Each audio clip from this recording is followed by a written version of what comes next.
하나님께서 우리에게 주신 말씀은 신약성경 마태복음 18장 10절에서 14절까지의 말씀입니다. 마태복음 18장 10절에서 14절의 말씀, 신약성경 30페이지에 있는 말씀을 우리 한 목소리로 같이 읽겠습니다. 삼가 이 작은 자 중에 하나도 없인 여기지 말라. 너에게 말하노니 그들의 천사들이 하늘에서 하늘에 계신 내 아버지의 얼굴을 항상 배옵느니라.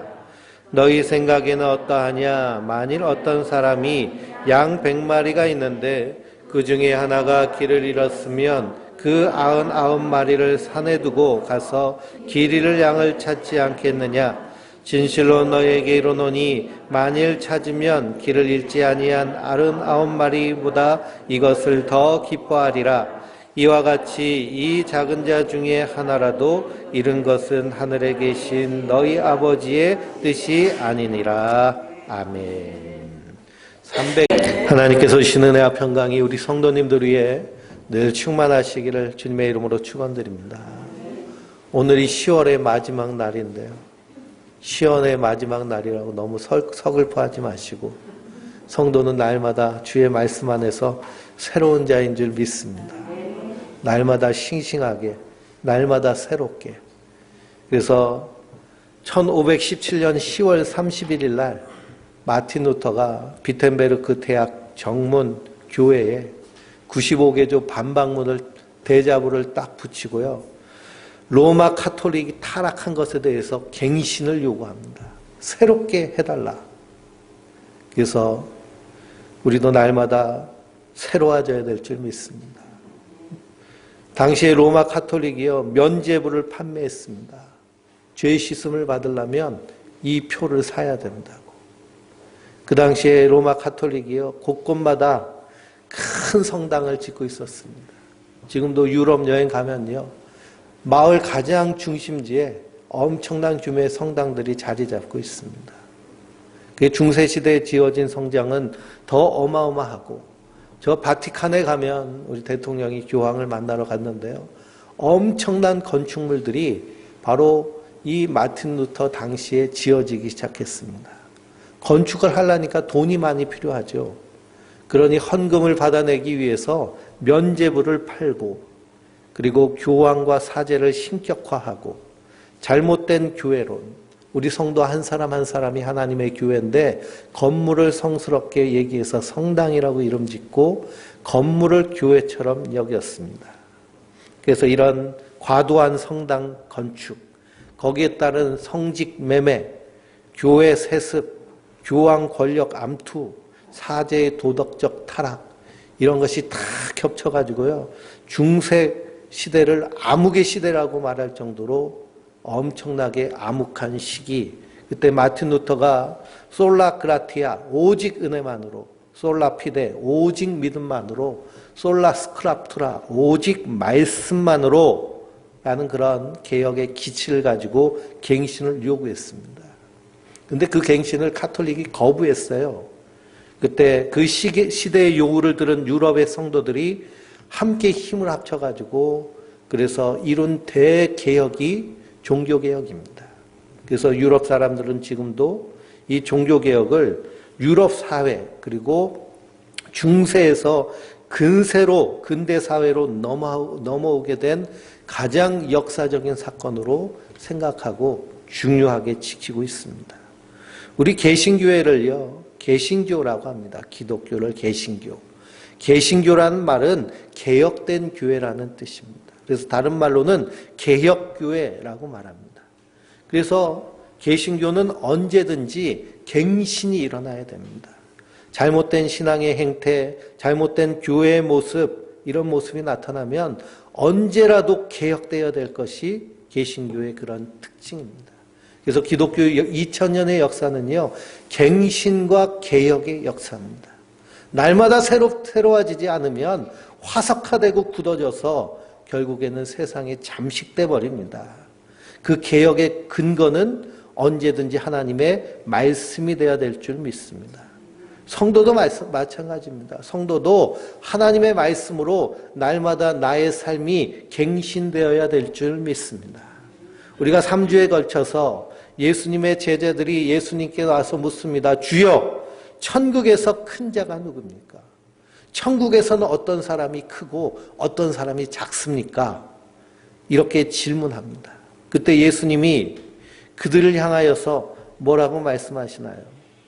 진실로 너희에게 이르노니 너희가 돌이켜 어린아이와 같이 되지 아니하면 결단코 천국에 들어가지 못하리라 라고 하십니다. 제자들은요, 자기들 다 하나님 나라 가는 줄 알았어요. 천국에 가서 좌의정 우의정 한 자리씩 차지할 줄 알았어요. 그런데 이 세상의 가치로, 세상의 기준의 틀로 하나님 나라를 바라보면 실패하게 돼 있습니다. 세상의 천국에는 높음과 낮음이 있을까요? 천국에는 빈부의 격차가 있을까요?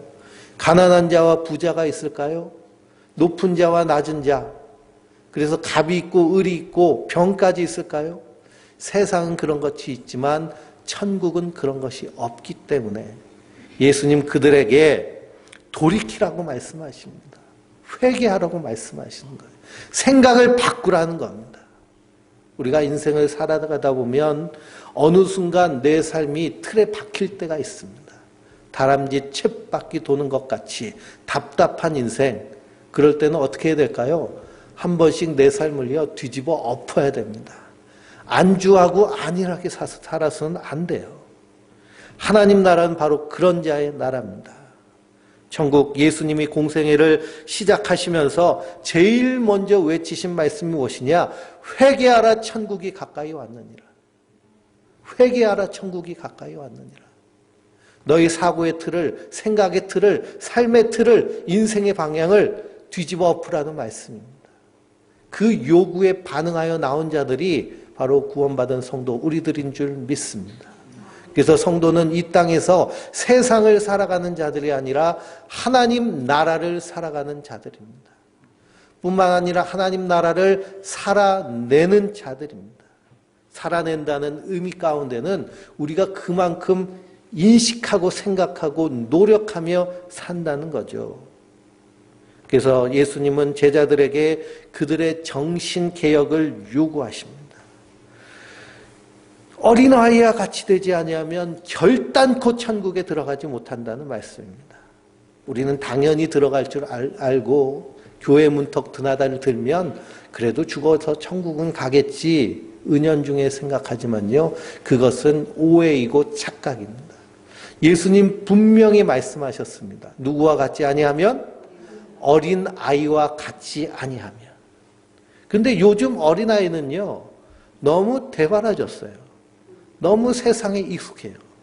그래서 예수님이 말씀하신 이 어린아이를 요즘 정말 아주 그냥 이 출산율이 최저치에 있는 이 대한민국에서 태어나는 그 금지 옥엽 같은 아이를 생각하면서 어린아이를 생각하면 안 됩니다. 예수님이 말씀하신 어린아이, 그 아이는요 성경에 의하면 보고 들은 것을 그대로 말하는 아이입니다. 거짓 없이 말하는 아이. 그래서 예수님은 이 땅에 오실 때 하나님 아버지께로부터 보고 들은 것을 있는 그대로 정확하게 말씀하신 분이 바로 예수님이십니다. 제가 유튜브를 가끔 보는데요. 요즘 재밌게 보는 유튜브가 저 라오스에서 가이드를 하던, 사업을 하던 사람인데요. 코로나 때문에 다 철수하고 본인도 철수하려다가 한국 가서 뭐 할 게 있겠나 그래가지고 거기서 유튜브를 시작했습니다. 유튜브를 시작하면서 라오스 사람들 사는 모습들을요 이렇게 영상으로 만들어 편집을 해가지고 이렇게 방송을 하는데요, 아주 인기가 있습니다. 근데 주로 어떤 사람들이 나오느냐? 라오스의 평민들은요 엄청나게 가난해요. 근데 그 중에 아이들이 많이 있는데요, 아이들이 돌아다니는데 신발 없이 맨발로 걸어다니는 아이들이 있어요. 그래서 그 유튜버가 그 집에 찾아갔습니다. 찾아갔더니 엄마 아빠부터 해가지고 애들이 8명 있는데 다 맨발로 다녀요. 맨발로 다니는 건 신발 살 돈이 없다는 거예요. 그 플라스틱 스레빠 하나 살 돈이 없어서 맨발로 다니는데, 그래서 그 영상을 보고 구독자들이 후원금을 보내요. 이 사람들, 이 가정을 좀 도와야 되지 않냐. 그럼 그걸 받아가지고 거기서 그 유튜버가 막 펑펑 써요. 동네 아이들 다 모아놓고 과자를 사주는데 10,000원이면 애들이 배 터지게 먹습니다. 그래서 그 아이들에게 물어봐요. 너 여기 블루라군하고 같은 동네 사는데 그 관광지 한번 놀러는 가봤니? 못 가봤대요. 수영장 가봤니? 못 가봤대요. 생일날 케이크 먹어봤니? 못 먹어봤대요. 그러면서 신발이니 갔니? 그런데 옆에 아빠가요 자꾸 코치를 해요.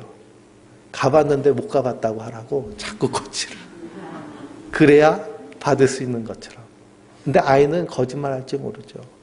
자기가 경험한 것을 그대로 얘기하는 것처럼. 예수님은 하나님의 어린아이로 이 땅에 오신 줄 믿습니다. 그분은 하나님께로부터 들은 것을 있는 그대로 과감없이 말합니다. 근데 죄인인 인간은요, 우리가 얘기를 할 때 무엇에 따라 이야기를 할까요? 나의 이해 득실에 따라서 얘기합니다. 직장 상사에게 잘 보이기 위해서 때로는 거짓을 얘기도 하고 그 있는 것을 없다고 얘기도 하고 과감없이 말하지 못하죠. 그러나 예수님은 이 땅에 오셔서 담대하고 과감하게 있는 그대로 말씀하셨습니다. 어린아이는 전적으로 의지하는 존재인데요. 예수님은 전적으로 하나님만 의지하셨어요. 그리고 어린아이는 듣는 자인데 예수님은 하나님의 음성을 듣는 하나님의 아들로 이 땅에 오셨습니다. 그 예수를 믿는 자마다 다 어른이 돼야 될까요? 어린아이가 돼야 될까요? 어린아이가 돼야 될 줄 믿습니다. 그래서 제자들도 하나님의 어린아이가 돼서 담대하게 말합니다. 내가 너희들 말 듣는 것이 옳으냐? 하나님 말씀 듣는 것이 옳으냐? 그러면서 하나님의 복음을 담대히 증거한 사람이 바로 하나님의 어린아이 된 제자들입니다. 성도들도 마찬가지입니다. 성도들도요, 한마디로 말하면 이 세상에서 미움받을 용기 있는 자들이 성도들입니다. 세상 사람들은요, 미움받을 용기가 없습니다. 그래서 때로는 비굴하기도 하고, 때로는 그 모습이 아주 아주 흉할 때도 있습니다. 그러나 성도는 미움받을 용기가 있는 자들이에요. 담대하게 세상을 향해서 사람을 향해서 말할 수 있는 자들이 성도들인 줄 믿습니다. 그래서 성도도 어린아이와 같이 세상에 보내진 자입니다. 우리가 지난주에 실족에 대한 말씀을 나눴습니다. 실족은 그리스도에게서 끊어지는 것입니다. 그러니 그리스도를 믿는 작은 자를 잘못된 가르침으로 그리스도에게 끊어지게 하는 자, 그런 자들은 하나님의 심판이 있는 줄 믿습니다. 누가 그리스도에게서 우리를 끊어내려고 할까요? 사단이, 마귀가, 세상이, 정욕이, 적그리스도, 거짓 교사들, 이단과 사이비들이 그리스도에게로 끊어내려고 합니다. 그래서 성도는 그리스도에게 붙잡혀 있는 작은 자들, 그래서 우리는 온전히 하나님의 말씀만 붙잡고 사는 자들인 줄 믿습니다. 수많은 종교인들, 경건의 모양은 있으나 경건의 능력은 부인하는 자들이 있습니다. 그들에게서 돌아서라는 겁니다. 예수님의 십자가와 그 부활을 부인하고 혹은 이것 말고도 이게 더 필요하다고 말하는 그 율법주의자들의 가르침에서 우리가 돌아서야 됩니다. 경건의 능력은 무엇일까요? 예수님이 나를 위해 십자가에 달려 죽으셔서 내 허물과 죄를 다 사하시고 부활하심으로 나도 부활의 첫 열매된 그리스도 따라 부활할 소망을 가지고 이 땅을 사는 것이 성도들인 줄 믿습니다. 다른 이름 우리에게 주신 것이 없습니다. 다른 복음 우리에게 주신 적이 없습니다. 성도는 이 복음 위에 굳게 선 자들입니다. 예수님이 어린아이로 이 땅에 오셨듯이 지극히 작은 자로 이 땅에 오셨듯이 성도도 예수님처럼 어린아이로 지극히 작은 자로 이 땅에서 사는 자들인 줄 믿습니다. 오늘 10절 말씀해 보니까 예수님께서 삼가라라는 말씀을 하십니다. 삼가라. 삼가, 이 작은 자 중에 하나도 없인 여기지 말라라고 말씀하십니다. 삼가라는 말은요, 조심하라는 거예요. 주의하라는 거예요. 작은 자 중에 하나도 업신여기지 말라는 겁니다. 이 작은 자는 방금 말씀드린 대로 어린아이이며 예수님을 믿는 성도들, 제자들, 우리들이 다 하나님 보시기에 어떤 자들일까요? 작은 자들입니다. 그럼 성경에서 가장 작은 자는 누굴까요? 성경에서 가장 작은 자로 이 땅에 오신 분 예수님이십니다. 빌립보서 2장 11절에 너희 안에 이 마음을 품으라 곧 그리스도 예수의 마음이니 그는 근본 하나님의 본체시나 하나님과 동등됨을 취할 것으로 여기지 아니하시고 오히려 자기를 비워 종의 형체를 가지사 사람들과 같이 되셨고 사람의 모양으로 나타나서 자기를 낮추시고 죽기까지 복종하셨으니 곧 십자가에 달려 죽으심이라 그러셨습니다. 예수님이 이 땅에 오실 때요, 왕자로 오지 않으셨어요. 석가모니는 왕자로 태어났잖아요. 태어나자마자 천상천하 유아독존 하면서 뻘떡 일어섰다고 그러는데 예수님은 누울 곳이 없어서 말 구위에 누이실 정도로 연약하고 작은 모습으로 이 땅에 오셨습니다. 그 예수님이 하나님의 본체시며 동등된 그분이 이 세상에 오셨을 때 어떤 대접을 받으셨나요? 업신여김을 받았습니다. 업신여김을 받아 죽은 그 자리가 십자가입니다. 그 십자가에 마음이 끌려서 그 십자가 지신 예수님의 이름에 무릎 꿇는 자가 구원받은 성도들이니까요. 그 작은 예수님, 그 앞에 무릎 꿇은 성도는 얼마나 더 작은 자입니까? 그러니 우리가 지극히 작은 자인데요. 그 작은 자를 어떻게 하지 말라고요? 업신여기지 말라는 겁니다. 예수 믿는 사람들 왜 업신여김을 받을까요? 그 이유는 예수님이 업신여김을 받으셨기 때문입니다. 구약 성경을 보면 이스라엘 백성들이 하나님을 업신여겼다고 성경은 기록되고 있는데 신명기 32장 15절을 보면 이스라엘이 먹고 배부르자 구원의 반석이신 하나님 여호와를 업신여김으로 다른 신을 섬겼다고 합니다.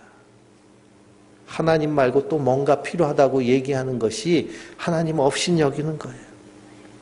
이사야서 30장 12절을 보니까 하나님의 말씀을 업신여겼다라고 그랬습니다. 하나님 말씀을 업신여기니까 말씀을 안 듣죠. 들은 채 만채 하고 콧등으로 듣고 귓등으로 듣고. 또 에스겔서 17장 18절을 보면 하나님의 언약을, 약속을 업신여깁니다. 업신여긴다는 것은 교만한 마음으로 하찮게 여긴다는 뜻인데요. 하나님의 백성이라는 이스라엘도 먹고 배부르니까 하나님 업신여깁니다. 코로나 바이러스 때요, 기독교가 타격이 돼가지고 교회가 얼마나 세상으로부터 업신여김을 받았는지 모릅니다. 우리가 분노하기보다는 예수님이 업신여김을 받으셨으니 우리가 업신여김을 당한 것 마땅하다. 그렇지만 오늘 성경은 뭐라고 말씀하시나요? 이 작은 자 중에 하나도 업신여기지 마라. 너희에게 말하노니 그들의 천사들이 하늘에 계신 내 아버지의 얼굴을 항상 배옵느니라 라고 말씀하십니다. 세상은 지극히 작은 자 예수님을 업신여길 뿐만 아니라 심지어는 모독하고 조롱했죠. 성도도 이 땅에서 그렇게 업신여김을 받지만 그러나 누가 있다는 거예요? 천사가 있다는 겁니다. 그래서 히브리서 1장 14절에 모든 천사들을 섬기는 영으로서 구원받을 상속자들을 위하여 섬기라고 보내심이 아니냐라고 사도 바울은 말합니다. 하나님이 지극히 어린아이와 같고 작은 자인 우리를 도우시기 위해서 누구를 보내셨다는 거예요? 천사를 보냈다는 거예요. 천사를. 그러니까 우리 양옆에 누가 있어요? 천사가 있어요. 정말 있어요? 우리 양옆에 천사가 있다고 주님 말씀하시잖아요. 예수님이. 그 천사가 날마다 누구를 봬요? 하늘에 계신 하나님을 뵙니다. 그러면서 누구의 이야기를 할까요? 성도들의 사정, 그 형편을 다 하루하루 보고하는 줄 믿습니다. 그래서 야곱이 형의 그 미움을 피해서 외삼촌 라반의 집으로 가는 그 광야길에서 돌베개 비고 자고 있을 때 어떤 환상을 보나요? 하늘문이 열리고 사다리가 계단이 하늘에서부터 자기에게로 쭉 내려오고 천사가 오르락 내리락 하는 그 환상을 봅니다. 그러면서 하늘에서 음성이 들리는데요. 내가 너를 지킬 것이며 내가 어디로 가든지 내가 너와 함께 하리라. 나는 내 하나님이다. 하나님 선언하십니다.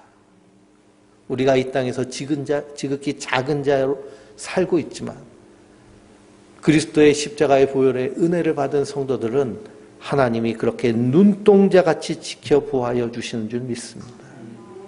오늘 말씀 11절을 보니까요. 없음으로 되어 있습니다. 우리 신약 성경에 가장 토대가 되는 사본이 마시나 사본입니다. 성경은요. 원본이 없고 다 사본으로 기록되어 있는데요. 마시나 사본 그리고 가장 최근에 발견된 사본이 사해 사본인데 비교해 보니까 내용의 차이가 거의 없었는데요.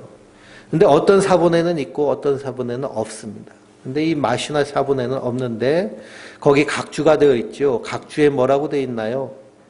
인자가 온 것은 잃은 자를 구원하려 함이니라 라고 되어 있습니다. 다른 사본에는 인자가 온 것은 잃은 자를 구원하려 함이라.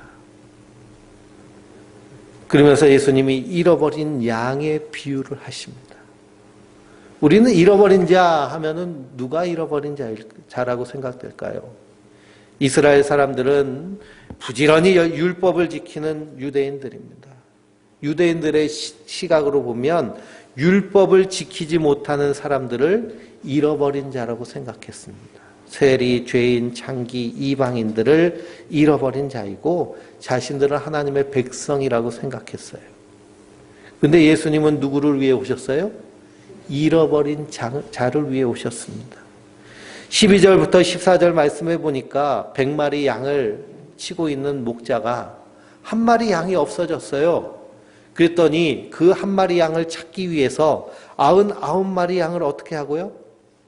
산에 내버려 두고 그 잃어버린 한 마리 양을 찾기 위해서 온 산을 헤맵니다. 우리가 자본주의 사회, 물량주의 사회 가운데 살고 있는데 100마리 양 중에 한 마리 양이 없어졌어요. 그러면 우리는 99마리 양을 지킬까요? 한 마리 양을 찾을까요? 99마리 양을 지키겠죠.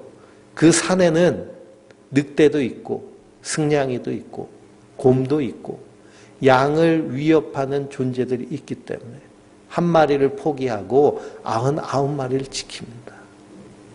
그런데 우리의 선한 목자 되신 예수님은 누구를 찾으세요? 한 마리 잃어버린 양을 찾으십니다. 잃어버린 양에 대한 비유가 누가복음 15장에 나옵니다. 누가복음 15장에 보면 잃어버린 것 3가지의 비유가 나옵니다. 그래서 첫 번째는 잃어버린 양의 비유, 두 번째는 잃어버린 드라크마 하나, 그 잃어버린 하나, 세 번째는 탕자의 비유. 잃어버린 것을 찾기 위해서 올인하는 그 목자의 모습을 우리가 봅니다. 잃어버린 양 한 마리 찾기 위해서 모든 것을 다 내버리셨어요. 그러면 그 잃어버린 자가 누굴까요? 우리가 분명히 알아야 될 것은 이 잃어버린 자가 바로 나라는 사실입니다. 우리 성도 한 사람 한 사람이 이 세상에게 뺏긴 하나님의 자녀들이에요. 그 뺏긴 한 어린 양을 찾기 위해서 목자가 다 버리고 이 땅에 오셔서 십자가에 달려 죽으신 사건이 우리의 구원의 사건인 줄 믿습니다.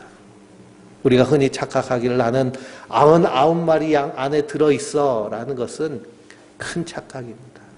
우리가 바로 그 잃어버린 양이에요. 그 잃어버린 양 찾기 위해 험산줄령 헤매이는 그 목자의 심정을 우리가 구원받았으면 헤아리며 그 마음으로 이 땅을 사는 자들인 줄 믿습니다.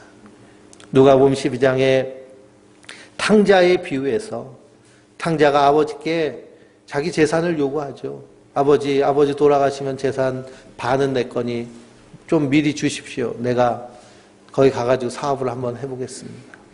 아버지는 이 아들이 망할 것이 뻔히 알면서도 그 재산을 내어줍니다.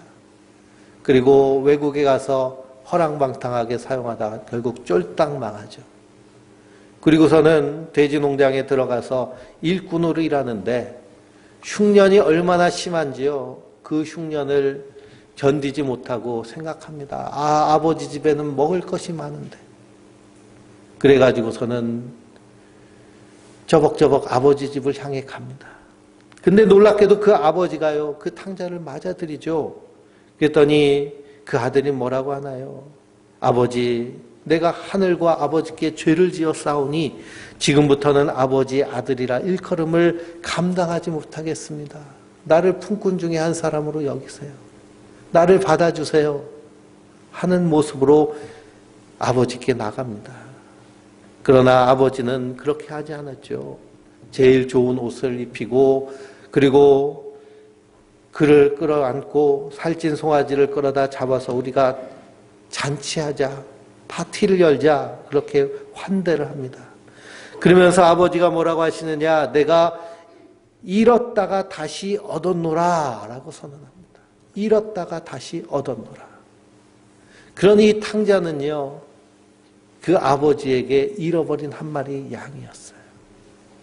그 잃어버린 양을 찾기 위해서 우리가 볼 때는 탕자가 나간 것처럼 보이고 탕자가 자기가 망해서 돌아온 것처럼 보이잖아요. 그런데 시편 105편을 읽어보면 이런 말씀이 나옵니다. 그가 또 그 땅에 기근을 들게 하사 그들이 의지하고 있는 양식을 다 끊으셨도다. 그가 한 사람을 앞서 보내셨으며 요셉이 종으로 팔렸도다 라고 시인은 고백합니다. 이건 뭐냐, 이 애굽에 7년의 풍년이 들고 7년의 환란, 흉년이 들었습니다. 그때 요셉이 바로의 꿈을 해몽하고 우리가 어디서 이렇게 하나님의 영에 충만한 사람을 얻으리요 하고 요셉을 총리로 삼습니다. 그런데 이런 모든 계획이 누구의 뜻이라는 거예요? 하나님의 뜻이라는 거예요. 하나님의 계획하에 이루어졌다는 거예요. 그러니 탕자가 외국에 가서 허랑방탕하다가도 아버지 집으로 돌아올 수 있도록 하나님이 다 계획하셨다는 겁니다. 성도는 하나님의 예수님의 잃어버린 한 마리의 양들입니다.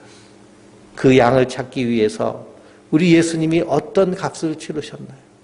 우리를 구원하시기 위해서 예수님이 어떤 값을 치르셨나요? 우리의 허물과 죄를 대신 지시고 십자가에 달려 죽으셨습니다. 성도는 항상 자기의 인생의 값어치에 대해서 분명히 인식하고 있어야 됩니다. 세상이 말할 때 우리의 가치는요, 우리가 가지고 있는 돈, 우리가 다니는 직장, 삶의 형편, 배운 것, 가방끈, 이런 것으로 세상은 우리를 판단하고 그리고 평가합니다. 그러나 하나님 앞에 성도는요, 하나님이 사람이 돼서 이 땅에 오셔서 십자가에 달려 죽어서 그 피값으로 우리를 구원하신 값이 바로 우리 성도 한 사람 한 사람의 값인 줄 믿습니다. 양 99마리를 신경 쓰지 않고 그 한 마리 찾기 위해서 모든 것을 다 버린 그 예수님의 값이 바로 성도의 값입니다. 그리고 우리가 얼마나 어떤 값을 치르고 예수님이 우리를 구원하셨는가. 성도는 이것을 잃어버리면 결국 세상에 잠식돼 버립니다. 그래서 탕자는 아버지, 내가 하늘과 아버지께 죄를 지어 싸우니 지금부터는 아버지의 아들이라 일컬음을 감당하지 못하겠나이다. 이게 집으로 돌아온 탕자의 마음이잖아요. 성도도 우리가 하나님의 자녀로 부르심을 받았지만 이 땅에 살아가면서 이 하나님의 은혜를 생각하며 하나님의 그 사랑을 감사하며 저 하늘을 소망하며 이 땅에서 하나님 나라를 살아내는 자들인 줄 믿습니다.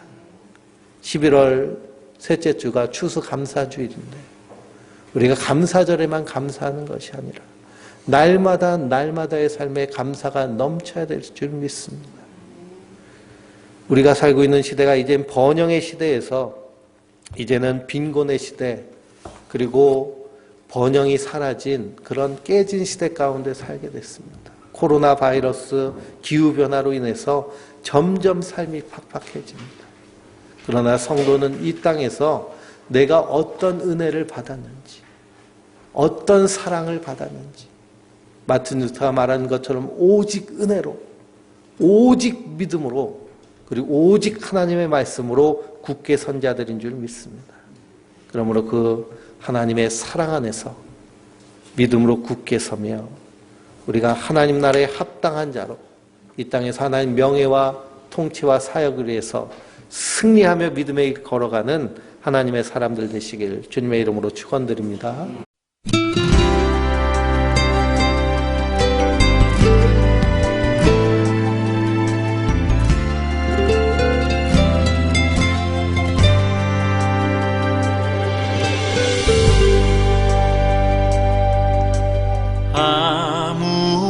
아무것도 두려워 말라. 주 나의 하나님이 지켜주시네. 놀라지 마라, 겁내지 마라. 주님 나를 지켜주시네.